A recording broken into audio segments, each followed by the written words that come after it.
Let's take a look at some NPP members who have defied the party and filed nominations to contest as independent parliamentary candidates in their respective constituencies. Notable amongst them is the incumbent Member of Parliament for Fomena, Andrew Amwako Esiama, who has since been expelled from the party and a notice sent to Parliament. Now, on Constituency Watch, we throw the searchlight on the Fomena and Sunyani West constituencies. At least 10 members of the NPP have filed nomination to contest the December 7 parliamentary election as independent candidate in the Ashanti region alone, although the EC is yet to release the notice of polls. Constituencies which have gained much attention are Fomena, Bekwai and Askwa. In the Askwa constituency alone, 3 independent candidates have filed to contest the incumbent MP who doubles as Deputy Minister of Science, Environment and Technology, Patricia Appiagyei. The Fomena constituency parliamentary seat presents an interesting scenario. The incumbent MP, lawyer Andrew Amwako Esiama, who has since been expelled from the party, withdrew from the constituency primary after alleging that the party's constituency album had been tampered with and could go against him. The party in Fomena constituency, supported by the regional chairman, made their point that right away they were going to get rid of me. That is why all what happened in the constituency with respect with the album of the constituency happened that way. Even after the president himself has asked Venerable Peter McMahon to intercede through the arbitration, and the award of the arbitration was written to us, Chairman Wontumi still insisted that it's not Peter McMahon who will sit in Accra to decide anything in the Ashanti region.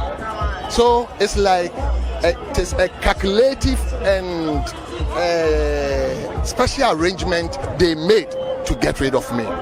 The lawmaker expressed his regret for getting into politics. I've observed one thing in politics. Many times you don't see truthfulness in politics. It's like always doing propaganda, covering the truth and those kind of things. And me, by virtue of my training and the way I've brought up, I think I wouldn't last long in politics. At times, there's so many things that do not sit well with me with respect to how things are developed in politics. He said retaining the seat is a foregone conclusion. Allow the people to decide whether Kwasinti is popular within the constituency. I'm telling you, Kwasinti, if even it's time for unit committee election, he will lose and lose and lose. I went to Parliament on the back of the party, but for now, I am going back to Parliament through the popular votes of the constituency. His bid has received a major boost from defiant NPP members who risk expulsion for supporting an independent parliamentary candidate. The sovereignty of the people cannot be taken for granted. Yes. Enough is enough. Yes. Enough is enough.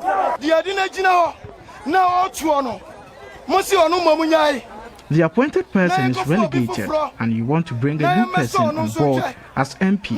Is this the way to manage a party? They have vowed to vote skirt and blouse to enable the independent candidate win to serve as a lesson to the party.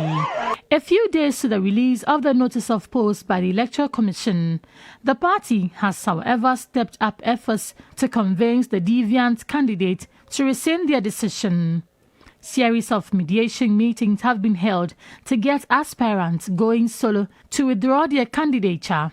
The Vice President, Dr. Mahmoud Bawumia's visit to the Ashanti region was partly to shoot down the independence candidature threat.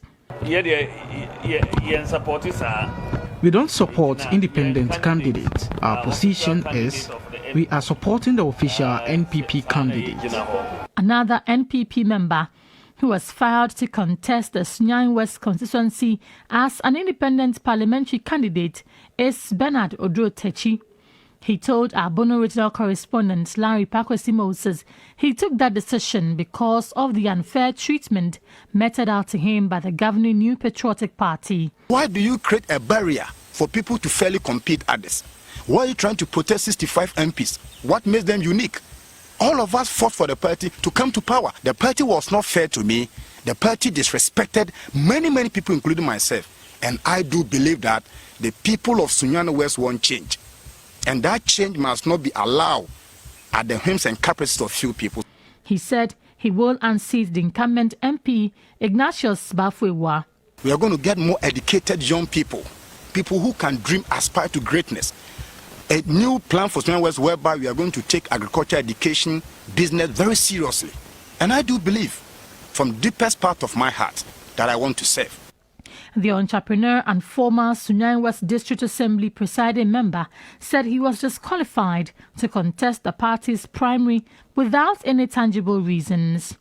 Another constituency is Bekwai, where lawyer Kwesi Amufa Ajuman has filed to contest as an independent candidate to slug it out with the incumbent MP and first Deputy Speaker of Parliament, Joseph Osei-Usu, who became MP for the first time in 2009 under similar circumstances. The NPP suffered a similar fate when some parliamentary candidates lost their bid in the 2008 elections, which eventually culminated in the party's electoral defeat.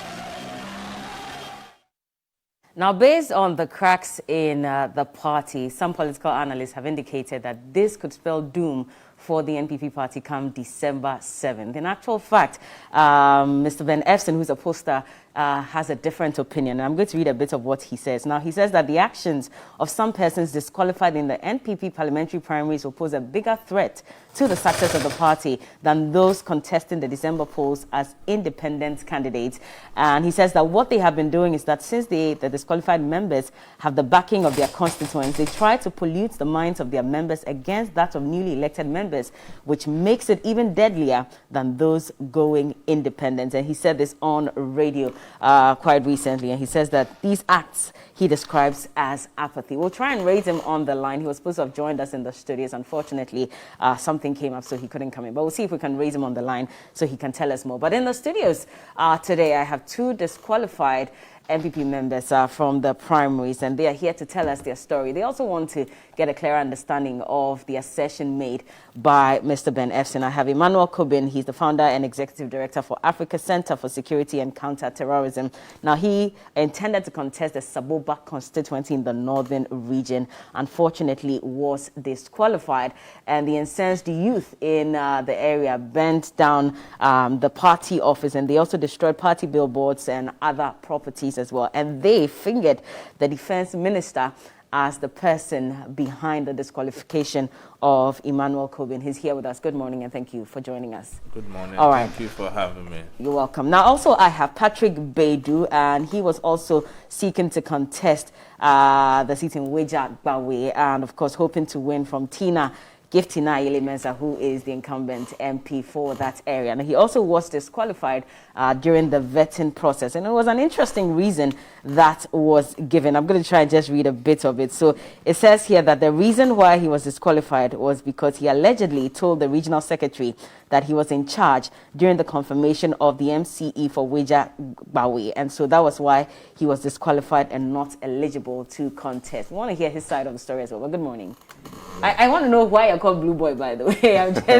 I'm just curious. How did you get that name? Okay, first of all, let me say a very good morning to your viewers, and also good morning to His Excellency Nana Akufo-Addo, Weja Bawe constituency, and entire NPP fraternity. I'm a product of St. Augustine's College, and when I was in school, my senior, who was, sort of like a school father, was called Blue Boy. So you inherited? Yes, when he was leaving school, then I was christened with that name. I see, interesting. I have colleagues from Augustine who were living in the same community, so they were calling me by that name. So they started calling you that? From the community to tertiary, politics. Coincidence, he's in blue as well. But let's talk about this. So, Emmanuel, I'll start off with you. And tell me what exactly happened that led to your disqualification. Have they given you any valid reasons why you were disqualified? Well, Bella, good morning, and very good morning to your cherished viewers. We are here on behalf of the disqualified NPP aspirants. We form an association. You have an association? Yes. Okay. And I see.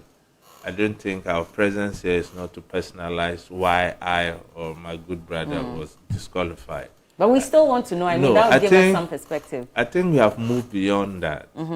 And as true patriots, that is the past. But we still want to know. There must have been a reason. Did you not find out why you were disqualified? Because the youth in your constituency blamed the defense minister as being the reason behind your disqualification. And I'm sure that probably came from discussions they held with some party officials, maybe you involved. And so we want to confirm, is that really true? That is an allegation that came during the process. You recall the U.S. military agreement, when as an organization we went to court over it, and people are really meaning to aid that because of that the defense minister orchestrated my disqualification. But like I said, we have moved beyond that. We are on the same regional campaign team. We are poised and we are together now to energize the Kunkumba grassroots for MPP.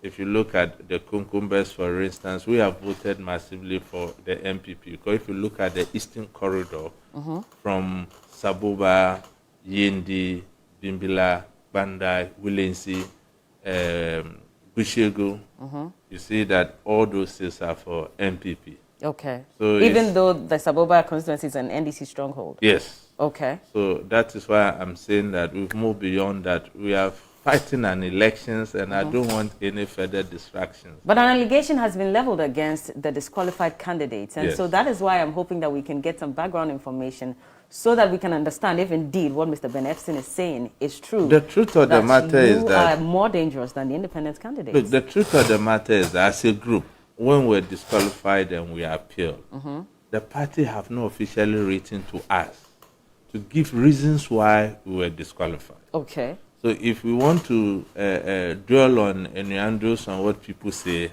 I think it's not going to help party cohesion.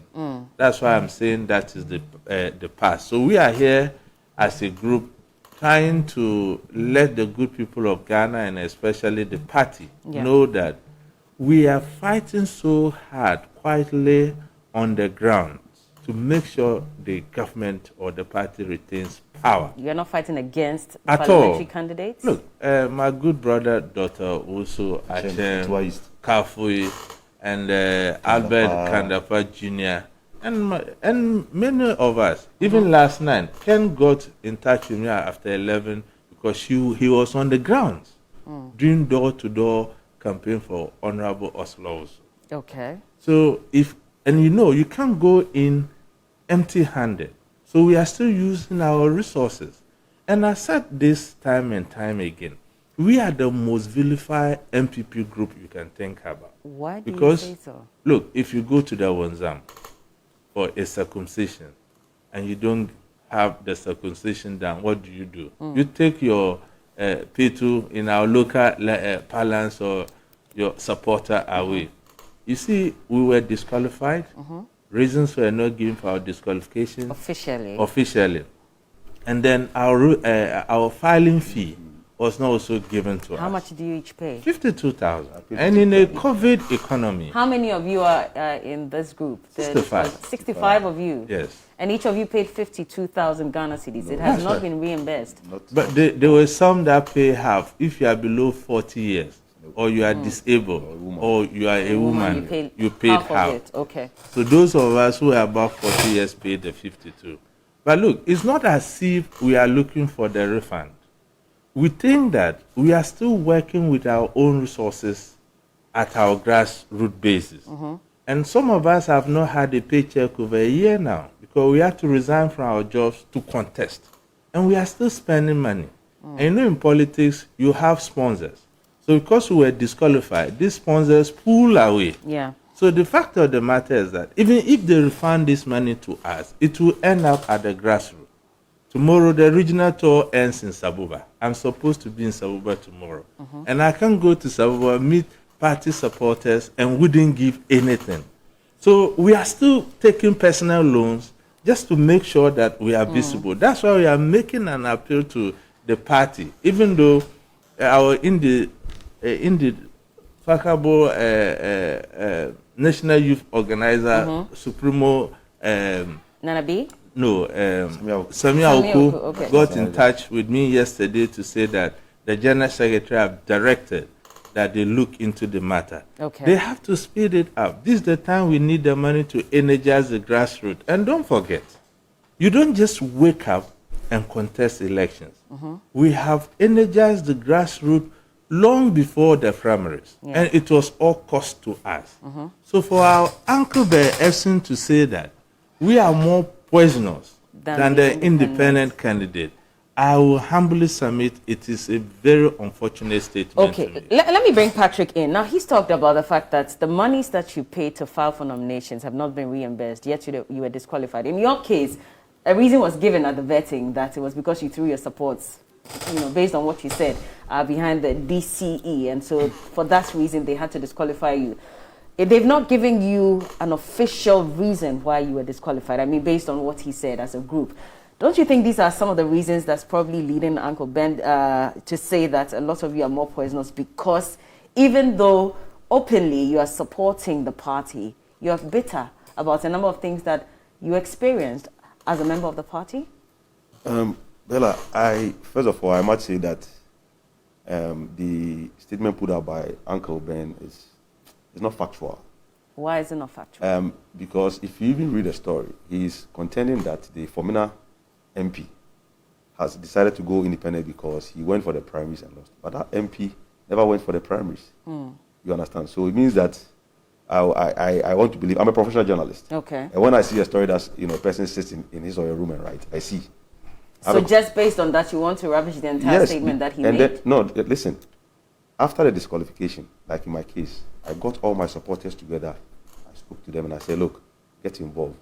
Let's go there. In 2012, when we lost the election, His Excellency Nana Akufo-Addo and the entire party said that we don't side with the Supreme Court, but for the sake of national unity, we accept the verdict so that we move on. And that's exactly what we've done. Like he said, I don't want to go into whatever transpired, like pain. No, even as a person, pain and bitterness, if you allow these things to dwell in you, it stresses you and it even draws you back.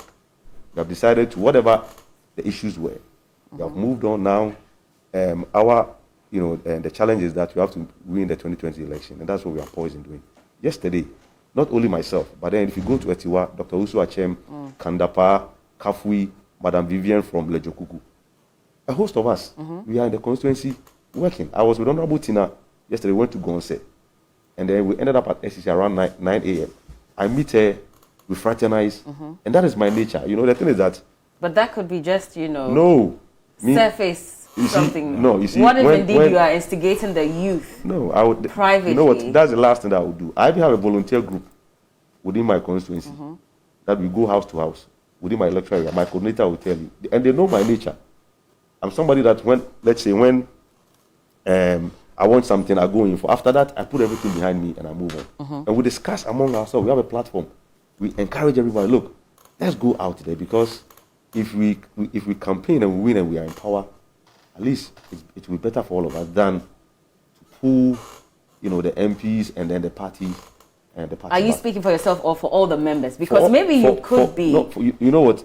And that's why I say that we can, if you like, next time we can bring you videos and pictures of our members who are working tirelessly within the various communities that I've mentioned. So none of you are poisoning your constituency members? Because again, in your case, when you were disqualified, the youth in your community, like I mentioned earlier, set up ablaze the party office, they destroyed properties and all that. And they said that if you're not reinstated, then they would not be voting or be entirely happy about the process. I mean, one would think that maybe you were behind it, especially because you had encouraged them to vote for you if you had made it into the primaries, and that didn't happen. So you decided to charge them against the person who won. You see, if you know the northern spirits, if you are there for your people, they will always be there for you. I've been there for my people. In what sense have you been there? I have always assisted in whatever means I can, and I have a virtue in me. I can share, so I give my last person.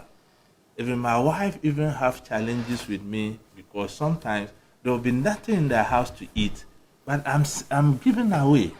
You understand? I was in Accra here when those demonstrations were taking place. It doesn't mean that you did not have a hand in it. Absolutely not. They could not fathom the pain. You see, let me put it this way. Kunkumbers were the minority group. And traditionally, our grandfathers and fathers were farmers.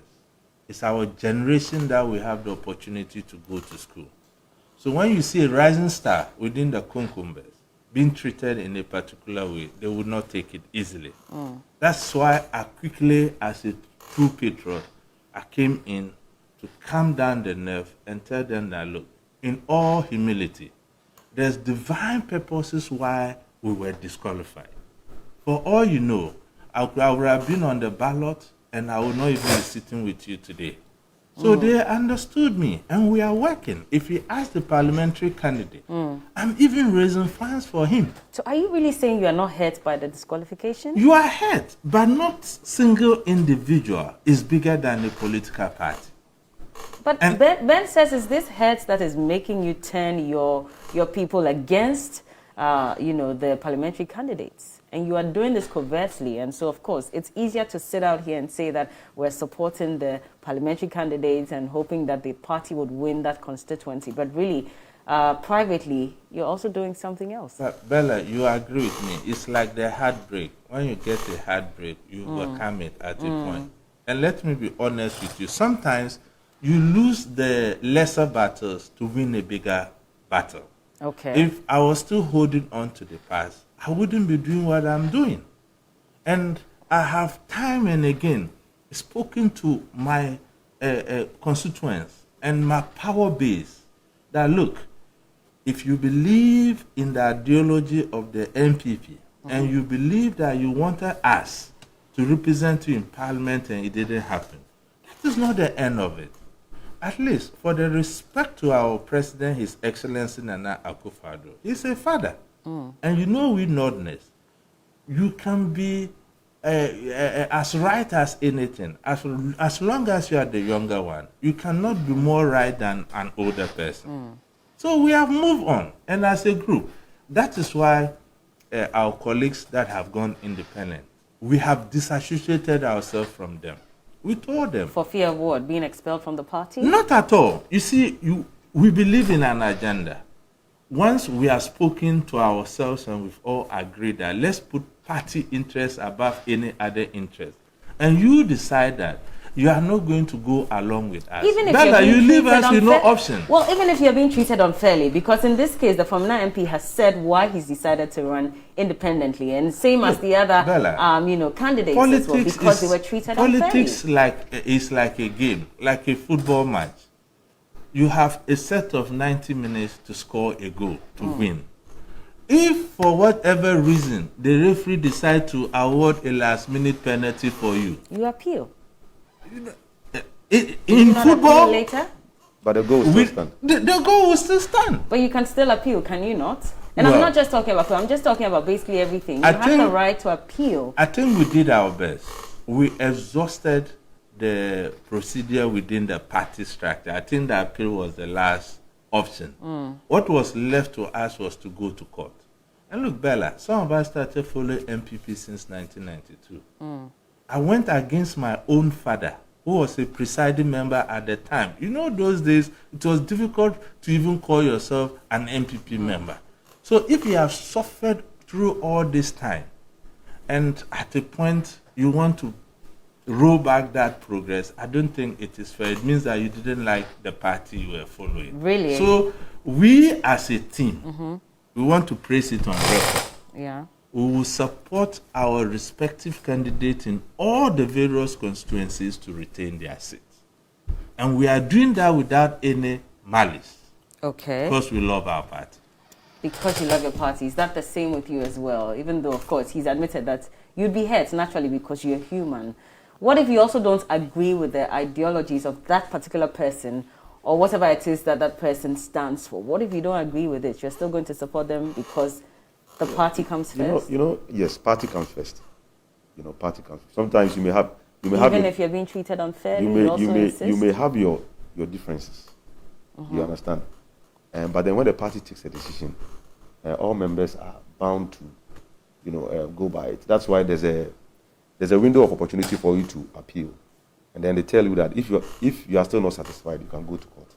But then we said that, look, enough is enough. You know, there's always another time. Look at His Excellency Nana Akufo-Addo. Sometimes, like my colleague said, if you're a Christian or if you're a religious person and you believe that events do happen for certain great purposes, some of these things, you take them to be one of those things, one of those challenges in life.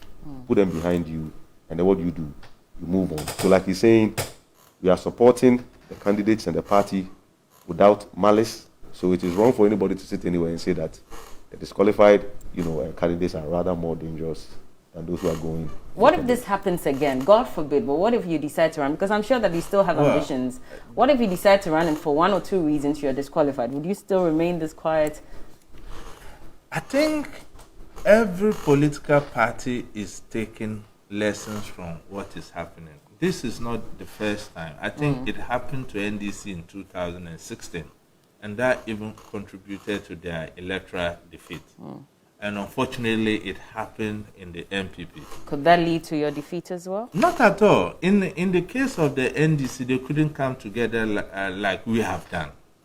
For the disqualified? Yes. But I'm also bringing in the issue of the independent candidates because, again, that's deepening the cracks in the party. We're all seeing the level of disunity in some of these constituencies. Will that not translate into, losing the elections for the NPP? It will hurt the party in a way, but losing the election as a result of that, I doubt, because the vote share might not be that much.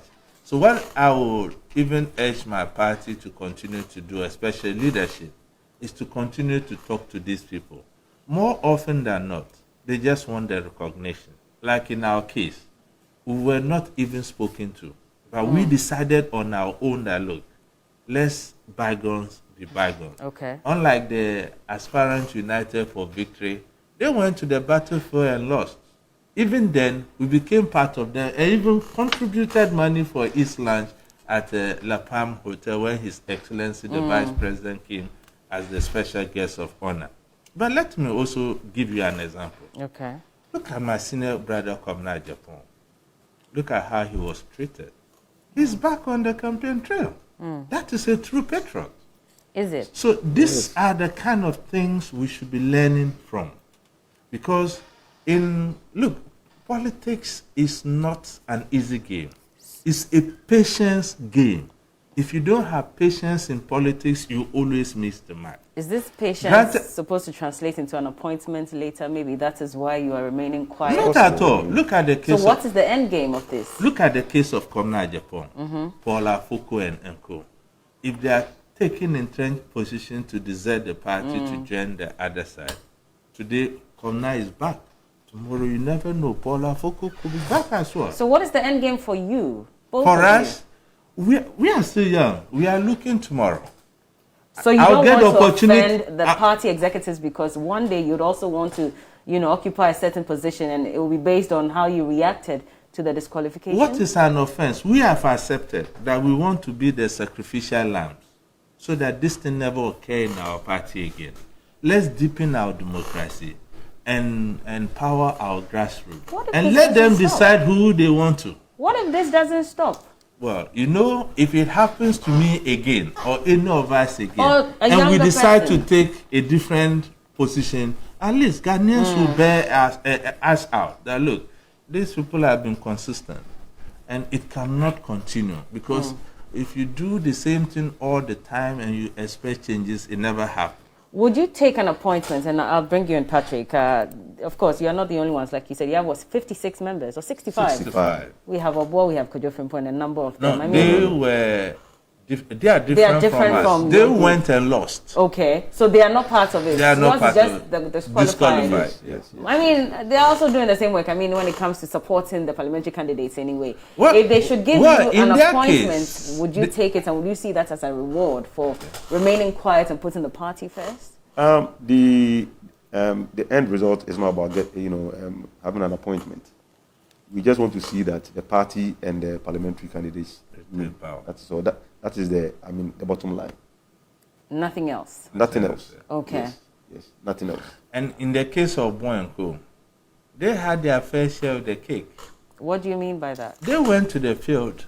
They didn't do their homework and they didn't get the note from their Is that really the case? Is that really the case? Because again, CDD came out with a report indicating that for some of them who won, they were fingered in vote buying. And so really you cannot tell that they didn't do their homework. Are you saying vote buying is okay? No, we are not saying vote buying is okay.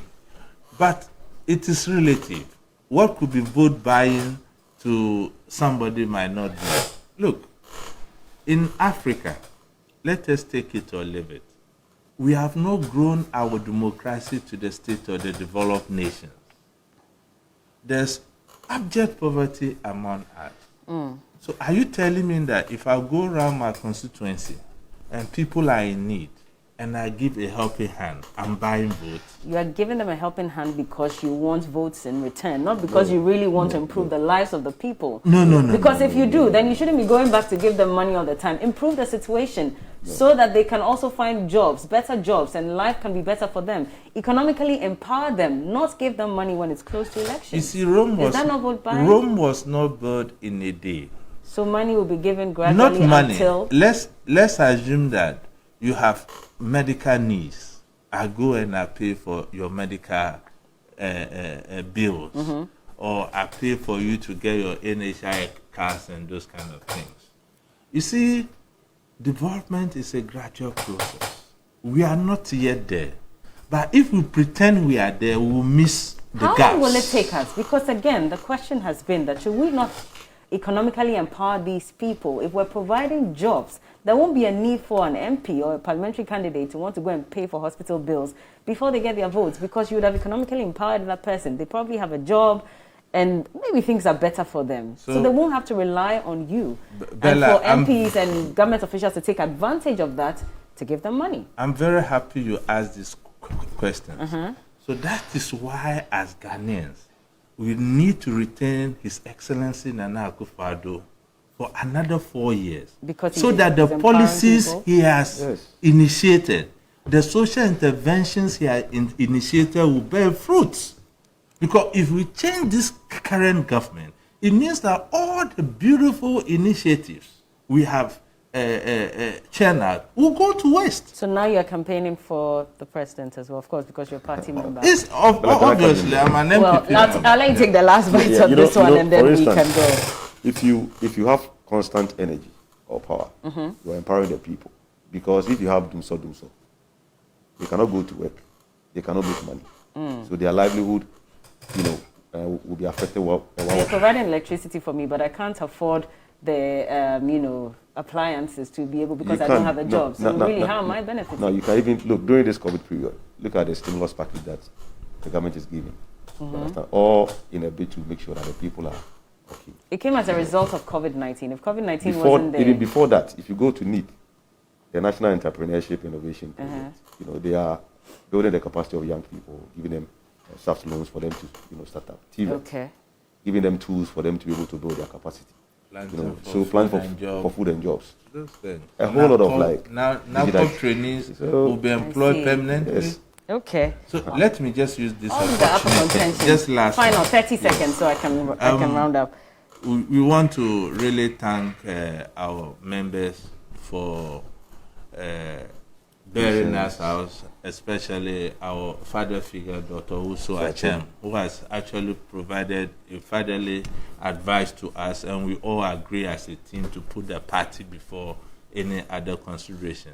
So we as a group want to wish His Excellency the President long life and then good health, so that he can live to see, just like His Excellency President Kufuor, the beautiful initiative he has started for this country. I see. Thank you so much. I gave you time to speak. My time is up. I have to go. 30 seconds. 10 seconds, please. 10 seconds. All right.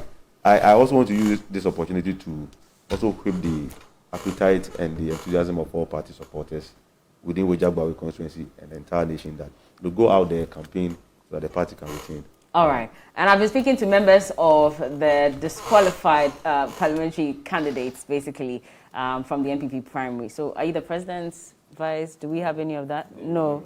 But you still like the fact that it's an association, Yeah, it's recognized.